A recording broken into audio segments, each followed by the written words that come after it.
ക്ഷേമ പെൻഷൻ വിതരണത്തിന് സഹകരണ സ്ഥാപനങ്ങളെ ഒഴിവാക്കിയ നടപടിയിൽ പ്രതിഷേധിച്ച് കോഓപ്പറേറ്റീവ് എംപ്ലോയീസ് യൂണിയൻ മലപ്പുറത്ത് മാർച്ച് നടത്തി.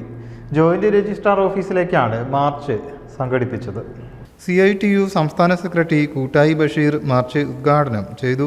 ഇടതു സർക്കാർ മികച്ച രീതിയിൽ വീടുകളിലെത്തിച്ചിരുന്ന ക്ഷേമ പെൻഷൻ അട്ടിമറിക്കാനാണ് UDF സർക്കാർ പെൻഷൻ ബാങ്കിലേക്ക് ആക്കുന്നതെന്ന് കൂട്ടായി ബഷീർ പറഞ്ഞു. ഇത്തരം തീരുമാനത്തിലൂടെ സാധാരണക്കാരുടെ പെൻഷൻ തന്നെ ഇല്ലാതാവുമെന്നും അദ്ദേഹം കൂട്ടിച്ചേർത്തു. ജില്ലാ പ്രസിഡന്റ് പത്മജ അധ്യക്ഷയായി. സംസ്ഥാന സെക്രട്ടേറിയറ്റ് അംഗം PM വഹീദ, റഷീദ് എന്നിവരും സംസാരിച്ചു. News bureau, Malappuram. കോട്ടക്കൽ NPTVSൽ ഓഫറുകളുടെ നീണ്ട നിര. ഓരോ ബുക്കിംഗിലും അന്യായ ഓഫറുകൾ. പഴയ വണ്ടി എക്സ്ചേഞ്ച് ചെയ്യുമ്പോൾ 5000 രൂപ വരെ എക്സ്ചേഞ്ച് ബോണസ്. കസ്റ്റമേഴ്സിന് 2000 രൂപ ലോയൽറ്റി ബോണസ്. പിന്നെ മോട്ടോർ സൈക്കിളുകൾക്ക് 3000 രൂപ ക്യാഷ് ബാക്കും. ഫ്രീ ആക്സസറികൾ, ഫുൾ ടാങ്ക് പെട്രോൾ, പിന്നെ ഫ്രീ റെയിൻകോട്ടും. ബുക്കിംഗിനും ഗിഫ്റ്റ്, ഡെലിവറിക്കും ഗിഫ്റ്റ്. NPTVS, നിങ്ങളുടെ അടുത്ത റൈഡ് കൂടുതൽ നേട്ടങ്ങളോടെ. ഇന്ന് തന്നെ ബുക്ക് ചെയ്യൂ.